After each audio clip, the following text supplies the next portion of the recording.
கிண்டல் செய்தவர்கள் முகத்தில் கரியை பூசிய விஜய் சேதுபதி மகன். வேற லெவல் நடிப்பு. படம் எப்படி இருக்கு தெரியுமா? தமிழ் சினிமாவில் அடுத்த வாரிசாக களத்தில் குதித்திருப்பவர் நடிகர் விஜய் சேதுபதி மகன் சூர்யா. இப்போது ஃபீனிக்ஸ் என்ற படத்தின் மூலம் தமிழ் சினிமாவில் கதாநாயகனாக அறிமுகமாகி இருக்கிறார்.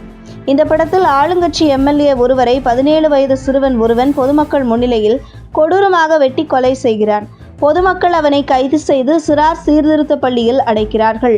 கொலை செய்யப்பட்ட அந்த எம்எல்ஏவின் குடும்பமும் அந்த கட்சியும் அந்த சிறுவனை எப்படியாவது கொன்றுவிட வேண்டும், பழி தீர்க்க வேண்டும் என்று துடிக்கிறார்கள்.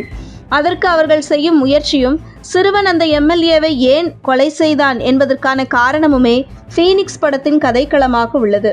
இந்த படத்தில் அறிமுக நாயகனாக சூர்யா நல்ல நடிப்பை தந்திருக்கிறார். முதல் பாதியில் சண்டை காட்சிகள் மட்டும் அவரது முக்கிய வேலையாக இருந்தாலும் இரண்டாம் பாதியில் அவரது கேரக்டரை நன்றாக செய்திருக்கிறார் என்று ரசிகர்கள் சொல்கிறார்கள். முதல் பாதியில் சில இடங்களில் ஹீரோவுக்கான பில்டப் சற்று தூக்கலாக இருக்கிறது.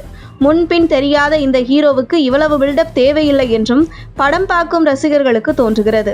ஆனால் முதல் பாதியில் சரியாக ஒட்டாத சில காட்சிகள் நாயகனின் கதை புரிந்த பிறகு இரண்டாம் பாதியில் வரும் சண்டை காட்சிகள் பெரிய அளவில் ரசிக்க வைக்கின்றன. இயக்குனராக அறிமுகமாகி இருக்கும் அனல் அரசு முதல் படத்திலேயே முத்திரை பதித்திருக்கிறார். வழக்கம் போல தமிழ் சினிமாவில் இதுவும் ஒரு பழிவாங்கும் சாதாரண கதைதான். புதிய கரு, வித்தியாசமான திரைக்கதை அமைப்பு என இல்லாவிட்டாலும் தொய்வு இல்லாமல் முதல் படத்தில் காட்சிகளை அமைத்து ரசிகர்களை தூங்க விடாமல் செய்திருக்கிறார். முதல் பாதியில் பெரிய தாக்கமும் எதிர்பார்ப்பும் ஏற்படாவிட்டாலும் இரண்டாம் பாதியில் படம் விறுவிறுப்பாக செல்கிறது. காட்சிகள் உருவாக்கத்திலும் நினைத்ததை திரையில் கொண்டு வந்த சாமர்த்தியத்திலும் இயக்குனர் ஜெயித்து விட்டார் என்றே சொல்ல வேண்டும். படத்தின் முதல் பாதியில் கொலைக்கான காரணத்தை கண்டுபிடித்த போலீசார் திணறுவது போல் காட்டுகின்றனர். ஆனால் இரண்டாம் பாதியில் சொல்லப்பட்ட கதையை வைத்து பார்த்தால் இதை எளிதாக கண்டுபிடித்து இருக்கலாமே என்ற கேள்வியும் ரசிகர்களுக்கு எழுகிறது. படத்தில் கமர்ஷியல் காரணத்திற்காக சில விஷயங்களை கொண்டு வராமல் தடுத்து இருந்தால் படம் இன்னும் வேகமாக போயிருக்கும். ஸ்டண்ட் மாஸ்டர் இயக்கிய படம் என்பதால் படத்தில் சண்டை காட்சிகளுக்கு பஞ்சமே இல்லை. கிளைமேக்ஸ் சண்டை காட்சிகளில் அனல் தெரிக்கிறது. அம்மாவாக தேவதர்ஷினி நடிப்பு ரசிகர்களை வெகு சீக்கிரமாகவே படத்துடன் ஒன்றிவிடச் செய்கிறது. வழக்கமான அம்மாவாக இல்லாமல் அவரது நடிப்பு சிறப்பாக அழுத்தமாக உள்ளது. இந்த படத்தில் வரலட்சுமி சரத்குமார் வில்லி கேரக்டரில் அசத்தி இருக்கிறார். ஆடுகளம் நரேன், சம்பத்ராஜ் போன்ற கேரக்டர்கள் படத்தில் அதிக நேரம் வரவில்லை என்றாலும் கொடுத்த கேரக்டரை நன்றாக செய்திருக்கின்றனர். படத்துக்கு சாம்சி எஸ் இசையமைத்திருக்கிறார். படத்தில் இரண்டாம் பாதியில் வரும் பாடல்கள் நன்றாக இருந்தாலும் மனதில் நிற்கவில்லை.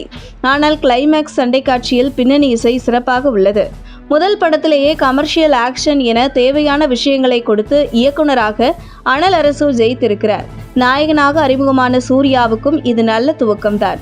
ஆனால் சமூக வலைதளங்களில் அடிக்கடி எழும் விமர்சனங்களை கடந்து இனிமேல் மிகவும் கவனமாக இருந்தால் ஃபீனிக்ஸ் நாயகன் சூர்யாவும் ஒரு நல்ல ஹீரோவாக எதிர்காலத்தில் தமிழ் சினிமாவில் ஜொலிக்க வாய்ப்புள்ளதாகவே படம் பார்த்த ரசிகர்கள் கூறுகின்றனர். உங்கள் தின சேவல்